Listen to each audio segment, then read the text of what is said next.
줄리 앤드루스는 어릴 적부터 빛나는 목소리로 모두의 시선을 끌었지만 그 이면에는 상상 이상의 고통과 비밀이 숨어 있었다. 줄리가 4살 무렵 그녀의 어머니 바바라 웰스는 평범한 교사였던 테드 웰스와 결혼했으나 곧 지루함을 참지 못하고 밖으로 향했다. 바바라는 전 남편인 줄리의 외할아버지에게서 물려받은 유전적 방탕함을 멈추지 못했고 결국 술과 외도를 일삼았다. 테드 웰스는 따뜻하고 책임감 있는 아버지였지만 바바라의 끝없는 배신에 절망하며 이혼을 결심했다. 어린 줄리는 진정한 아버지라고 믿었던 테드에게 전부를 의지하며 상처를 가까스로 떨쳐냈다. 그러나 행복은 오래가지 않았다. 바바라가 캐나다의 유명 가수 테드 앤드루스와 재혼한 뒤 줄리의 인생은 급격히 어두워지기 시작했다. 음악적 재능을 키우고 싶었던 친아버지 웰스는 줄리가 가수로 성장하려면 어머니 곁이 낫다는 판단 아래 몸을 맡겼고 줄리는 자신이 사랑하던 아버지 대신 새아버지 앤드루스가 있는 집으로 이사하게 된다. 기대와 달리 그곳은 꿈이 아닌 악몽의 무대였다. 엄격한 보컬 레슨으로 매일 앤드루스 앞에서 검사를 받아야 했고 밤이 되면 그는 술에 취해 다른 사람이 되었다. 어느 날 바바라가 여행을 떠난 밤 앤드루스는 줄리와 단둘만 남은 침대에서 엄마랑 뭘 하는지 궁금하지 않니? 라며 음침한 제안을 했다. 다행히 바바라가 일찍 돌아와 이를 무마했지만 그 후에도 앤드루스의 유리는 계속되었다. 줄리는 방문을 잠그고 자는 법을 배웠고 집안에서 그를 마주치는 것만으로도 공포에 떨었다. 엄마는 줄리의 고통을 이해하지 못한 채 아빠라 불러 라며 강요했고 줄리는 마지못해 새 성을 따르는 대신 이름도 줄리 앤드루스로 바꾸어야 했다. 새아버지의 학대와 엄마의 무관심 속에서도 줄리를 구원해준 것은 오직 음악이었다. 피아니스트였던 친어머니의 재능을 물려받은 줄리는 4살 때부터 노래를 좋아했고 새아버지 아래서도 노래를 포기하지 않았다. 무대 위에서 노래를 부르는 순간만큼은 고통이 사라졌다. 10살이 되던 해 줄리는 소박한 공연 무대에서 웰스 앤드루스 듀오라는 이름 아래 어머니와 새아버지와 함께 데뷔했고 3살 어린 친구들이 품을 줄 몰랐던 눈부신 실력으로 관객을 사로잡았다. 13살에는 영국 왕실이 지켜보는 로열 버라이어티 쇼에서 최연소 솔로 무대를 선보이며 이미 주목받는 아역 가수로 자리매김했다. 이 무렵 줄리에게 위안이 된 또 다른 존재가 있었다. 어릴 적 파티에서 처음 본 듯한 그러나 깊은 유대감이 느껴지던 중년의 남자가 있었는데 그는 이후 줄리에게 가장 가까운 친구이자 동료가 될 토니 월튼이었다. 12살 토니는 줄리의 공연을 보고 직접 전화번호부에서 그녀의 번호를 찾아걸 정도로 열렬한 팬이었고 그 만남은 평생 잊지 못할 우정으로 이어졌다. 스토리는 다시 줄리의 가족사로 돌아간다. 바바라와 새아버지 앤드루스의 고개 같은 무대 생활은 화려했지만 집안은 지옥이었다. 어머니는 줄리에게도 술과 남자들을 소개하며 파티에 동행시켰고 줄리는 그곳에서 처음 만난 남자의 얼굴이 어딘지 모르게 익숙하다는 충격적인 직감을 느꼈다. 파티 후 운전하던 차 안에서 바바라는 네가 그 남자와의 관계에서 태어난 아이란다 라는 비밀을 들려주며 친아버지에 대한 진실을 폭로했다. 줄리는 자신을 가장 사랑한다고 믿었던 테드 웰스가 부친이 아니라는 사실에 경악하며 현실을 부정하려 애썼다. 친아버지의 실체를 부정하며 살아가던 줄리는 곧 정신적 고통에 시달렸고 밤이면 벽 너머로 누군가 속삭이는 환청에 시달렸다. 그러나 그녀의 재능은 더욱 빛을 발했고 18살 무렵에는 뮤지컬 신데렐라의 주연으로 발탁되어 정식 배우로 데뷔했다.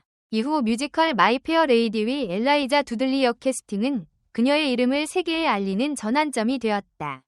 그 무대 위에서조차 줄리는 끝없는 시련과 맞서야 했다. 27세 많은 렉스 해리스는 그녀를 멍청한 영국 여자애 라며 무시했고 제작진마저도 신인 줄리를 보호하지 않았다. 오직 실력으로 자신을 증명해야 했던 줄리는 완벽한 연기와 노래로 관객을 압도했고 브로드웨이와 런던 무대를 연이어 성공으로 이끌며 단숨에 스타일 반열에 올랐다. 줄리는 마이 페어 레이디의 성공 뒤에도 가족사와 사생활의 상처에서 벗어나지 못했다. 브로드웨이 대공연이 막을 내린 뒤 런던과 뉴욕을 오가며 화려한 스포트라이트를 받는 동안에도 그녀의 마음 한편에는 끊임없는 불안과 외로움이 자리 잡고 있었다. 특히 어린 시절 새아버지에게 겪은 학대의 기억은 노래가 끝난 극장 조명이 꺼지고 난 뒤에도 사라지지 않았다. 그런 줄리에게 새로운 전환점이 찾아온 것은 마이 페어 레이디 영화화가 아닌 메리 포핀스 제안이었다. 사실 줄리는 원래 마이 페어 레이디 영화 버전 주인공으로 캐스팅되리라 믿어 의심치 않았다. 그러나 제작진은 흥행보증 수표인 오드리 헵번을 선택했고 줄리는 절망 속에서 새로운 기회를 기다릴 수밖에 없었다. 그때 디즈니사 월트 디즈니가 직접 메리 포핀스 주연을 제안하자 줄리는 내 목소리가 흉터로 망가진 이후 다시는 노래할 수 없을지도 모른다. 는 의구심을 안고도 디즈니의 믿음을 저버리지 않기 위해 출산 4개월 만에 카메라 앞에 섰다. 카메라 플래시가 터지는 순간에도 줄리는 자신이 가장 사랑했던 노래를 내부에 숨겨야만 했다. 현장에서 그녀는 단순히 주인공 연기뿐 아니라 수많은 더빙 작업까지 도맡아야 했고 밴드원의 목소리 연기까지도 완벽히 소화하며 스튜디오 제작비를 아끼는 데 기여했다.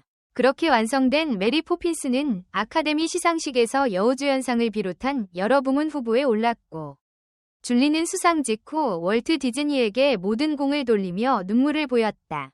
그러나 수상 기쁨도 잠시, 촬영장 밖에서는 여전히 불안이 그녀를 잠식했다. 노래를 부르지 못한다는 절망감, 가정과 커리어 모두를 잃을 수도 있다는 두려움은 그녀의 삶을 양분했다. 메리 포핀스 성공에 이어 줄리는 사운드 오브 뮤직 제안을 받았다. 화려한 알프스 풍경과 아델라이드 가문 아이들을 돌보는 수녀 역은 전 세계 관객의 마음을 사로잡았지만 촬영장은 전쟁터에 가까웠다. 헬리콥터 촬영을 위해 촬영 스태프는 몸을 밧줄에 매단 채 카메라를 조정했고 줄리는 강풍에 몸이 흔들리는 와중에도 단 한 번의 표정으로 완벽을 연출해야 했다. 하루가 멀다 하고 이어진 촬영 강행군 속에서 줄리는 과로와 스트레스로 쓰러질 지경이었지만 이 장면이 전 세계에 전해질 것이라는 책임감으로 버텼다. 아역 배우의 안전조차 확보되지 않았던 보트 장면 사고에서도 줄리는 눈앞에서 동료가 다치는 순간에도 연기를 멈출 수 없었고 그 장면은 결국 영화의 최고 명장면으로 남았다. 영화 개봉 직후 사운드 오브 뮤직은 박스오피스 1위를 기록하고 아카데미 작품상을 수상하며 줄리는 세계적인 슈퍼스타가 되었다. 하지만 성공 뒤에는 그녀의 개인사가 더욱 고통스러웠다. 첫 번째 남편 토니 월튼과의 관계는 커리어가 폭발적으로 성장할수록 멀어졌다. 토니는 아내를 만날 때마다 일정을 예약해야 할 정도로 소외감을 느꼈고 줄리는 스스로 선택한 배우 인생에 책임감을 다하느라 부부 사이를 돌볼 여유가 없었다. 수많은 밤, 그녀는 방 안에 홀로 남아 벽에 기대어 눈물을 흘렸다. 결국 두 사람은 별거에 들어갔고 줄리는 상처를 치유하기 위해 심리상담소를 찾았다. 상담사는 그녀에게 어릴 적 억눌렀던 상처와 목소리에 대한 집착, 그리고 자신이 진정 원하는 삶의 가치를 하나씩 꺼내놓도록 도와주었다. 상담소 앞 복도를 걸어 내려오던 어느 날, 줄리는 예상치 못했던 인연과 마주쳤다. 바로 티파니에서 아침을 위 감독 블레이크 에드워즈였다. 그는 아내와의 이혼으로 힘든 시기를 겪으며 줄리처럼 상담실을 드나들고 있었고 둘은 서로의 상처를 공감하며 빠르게 가까워졌다. 몇 주 뒤 함께 작업한 달링 릴리는 상업적으로 실패했지만 두 사람의 관계는 깊어졌다. 블레이크는 줄리에게 무엇보다도 안정과 위안을 주었고 줄리는 그 안에서 진짜 자신을 회복해 나갔다. 이들은 곧 이혼 절차를 마무리한 뒤 재혼했고 두 딸을 입양하며 새로운 가정을 꾸렸다. 안정된 가정생활은 줄리에게 새로운 희망이었지만 그마저 오래가지 않았다. 1997년 정기 검진을 위해 병원을 찾은 줄리는 성대에 혹이 생겼다는 진단을 받았고 간단한 수술이라며 안심했지만 결과는 끔찍했다. 수술 후 그녀의 목소리는 예전의 꾀꼬리 같은 맑음을 잃고 거친 쉰 목소리로 변해버렸다. 여러 차례 재수술을 받았으나 성대 진동을 망가뜨린 흉터는 되돌릴 수 없었다. 위료 과실이라 판단한 줄리는 병원을 상대로 소송을 제기했고 합의금을 받으며 법적 절차를 마쳤다. 그러나 왕성한 뮤지컬 무대와 영화 주연을 꿈꾸던 그녀에게 노래 금지는 사실상 은퇴 선고나 다름없었다. 그 무렵 영화 프린세스 다이어리 감독 게리 마샬이 줄리에게 손을 내밀었다. 그는 줄리의 순수하고 따뜻한 이미지를 엄격한 왕비 역에 완벽히 투영하리라 확신했고 계속된 설득 끝에 그녀는 마지못해 출연을 승낙했다. 줄리는 오랜만에 카메라 앞에 섰지만 노래 대신 대사 중심의 연기를 통해 여전히 빛을 발했다. 후속편에서는 감독이 우겨 만든 단조로운 멜로디의 삽입곡을 불렀고 무대에서 첫 소절을 뱉는 순간 현장은 기립박수로 가득 찼다. 오랫동안 멈춰있던 그녀의 노래가 다시 울려 퍼진 것은 그날이 처음이자 마지막이었다.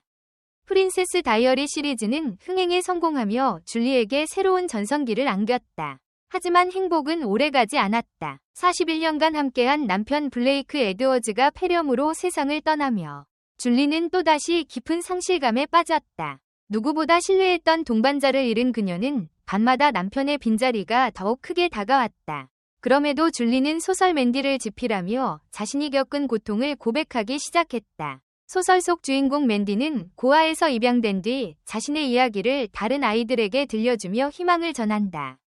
줄리는 이 작업을 통해 어린 시절의 비밀과 학대, 가정의 파괴를 용기 있게 꺼내놓았고 자신의 경험이 누군가에게 위로와 희망이 되길 바라는 마음을 담았다. 오늘날 줄리 앤드루스는 홍보대사와 강연 활동을 통해 용기와 희망의 메시지를 전하고 있다.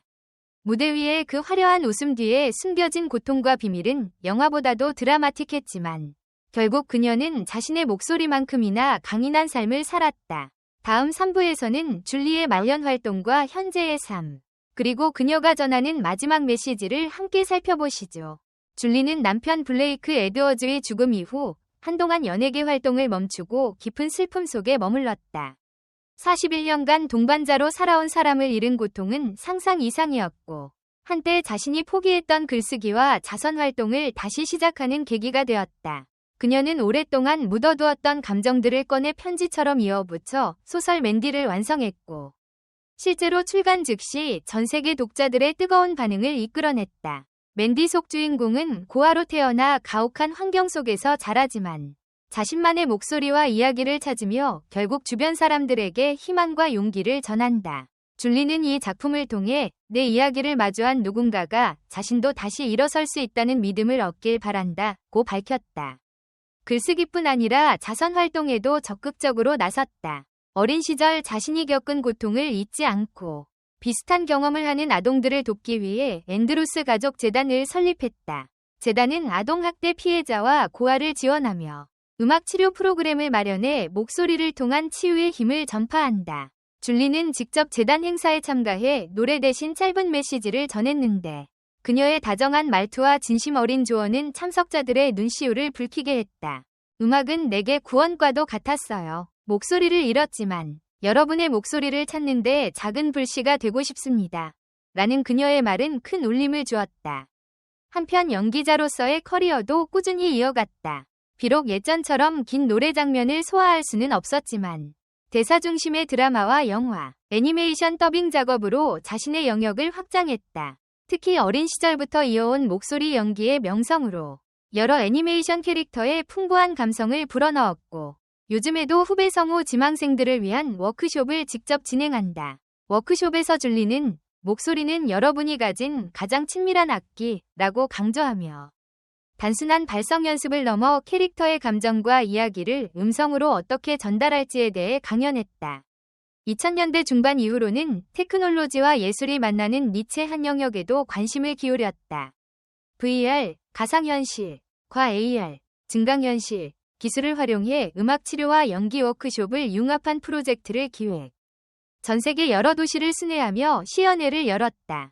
관객들은 특수 안경을 쓰고 가상 무대 위에서 줄리의 가이드에 따라 숨쉬기와 발성, 짧은 대사를 연습해보았고 이 프로그램은 학계와 예술계에서 호평을 받았다. 줄리는 이를 통해 기술의 경계가 예술의 경계를 넘어설 때 진정한 치유가 일어난다고 말했다. 가족의 중요성을 누구보다 절실히 아는 그녀는 성대 수술 이후에도 끊임없이 사랑을 나누고자 노력했다.